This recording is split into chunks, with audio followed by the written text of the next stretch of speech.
This is Autoline Daily reporting on the global automotive industry.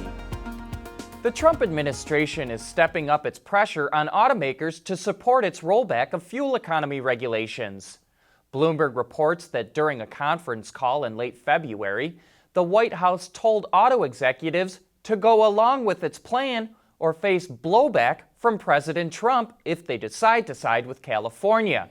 Trump wants to revoke California's ability to set its own emission standards, and the administration wants to cap fuel economy standards at 37 mpg after 2020 instead of having it rise to 47 mpg under rules created by the Obama administration. The White House recently called off negotiations between it and California, citing a lack of progress, which is leaving automakers in a pickle. While the industry wants regulations eased, it hasn't supported the president's proposal. Automakers just want a common national standard in order to avoid a patchwork of regulations throughout the country. Lighter, safer, stronger, quieter, and more sustainable. Tell us where you need to go, and we'll help you get there. Dow Automotive Systems. We don't succeed unless you do. Well, it's official. Carlos Ghosn is out of jail. Earlier in the week, a Tokyo court granted him bail, but that decision was appealed by prosecutors, which delayed his release. But the appeal was denied, and Ghosn was set free after paying $9 million in bail. However, Ghosn has agreed to strict conditions to get out of jail. Reuters reports that he can't leave Tokyo and has to set up cameras outside of his home. Further, he can't use the internet or send or receive text messages and can only use a computer at his lawyer's office. Ghosn, who denies the allegations, has been accused of underreporting his income for years. He faces at least a decade in prison if he's convicted on all of the charges. And speaking of court cases, prosecutors in Arizona say that Uber is not criminally liable in the accident involving one of its self-driving cars that killed a pedestrian nearly a year ago. However, Reuters reports that prosecutors recommended that the backup driver be referred to police for additional investigation. The driver could be charged with vehicular manslaughter. Uber suspended its self-driving program after the accident, but it resumed tests in December in a small area in Pittsburgh. Every sports car enthusiast is dying to learn more about the mid-engine C8 Corvette, but GM will not even admit it exists. That's why we've got freelancer Don Sherman coming into the studio this Thursday for Autoline After Hours. He probably knows more about the car than anyone outside of General Motors. We've also got the auto extremist Peter DiLorenzo, so that should be a great show. Mark your calendars so you don't miss it. Volvo Buses is getting set to test its first autonomous, fully electric bus.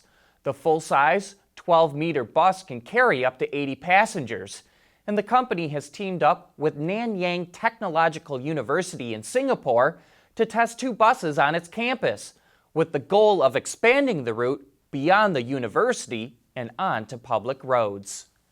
Ford is updating its commercial truck lineup. It now includes the all-new medium-duty F600, which it says has the capability of a Class 6 truck in a Class 5 Super Duty package. Automatic emergency braking is now standard on Transit and Transit Connect and available on the rest of its commercial vehicle lineup. Connectivity with 4G Wi-Fi is standard on all models, and Ford's new 7.3-liter V8 gasoline engine is now available on its large trucks and vans. Autoline Daily is brought to you by Bridgestone Tires, your journey, our passion, and by Dow Automotive Systems, advanced materials that deliver better results. Has the Volkswagen Group become the king of modular architectures? The variety and size of vehicles it's able to produce is quite amazing. Yesterday, we showed you the ID Buggy concept, which is based on its electric MEB platform. And so is the newly introduced Audi Q4 E-Tron concept.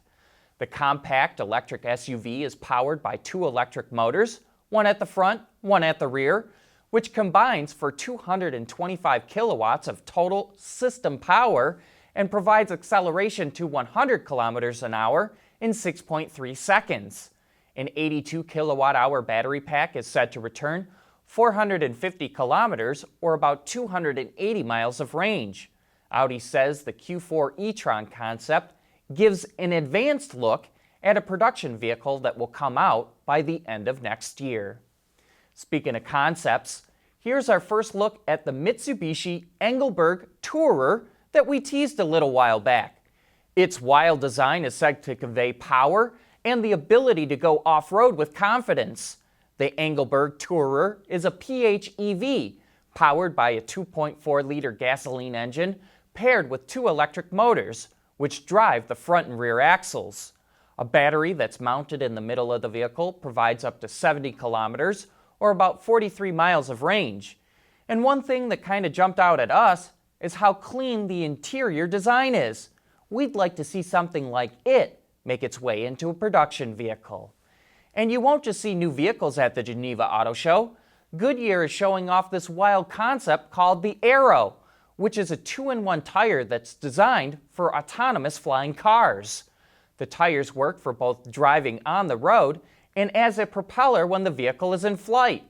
It uses a non-pneumatic structure that is flexible enough to absorb bumps in the road and strong enough to rotate at the high speeds necessary to fly. Light-based fiber optic sensors monitor road conditions and the tire itself, and an embedded artificial intelligence processor combines data from the tire sensors and V2V and V2I communications to adapt to a flying or driving mode and identify potential tire issues. While this likely won't become reality, Goodyear says some of its technologies, like the non-pneumatic structure and intelligent tire capabilities, are being developed by the company today. But that wraps up this show. Thanks for watching. We'll see you again tomorrow.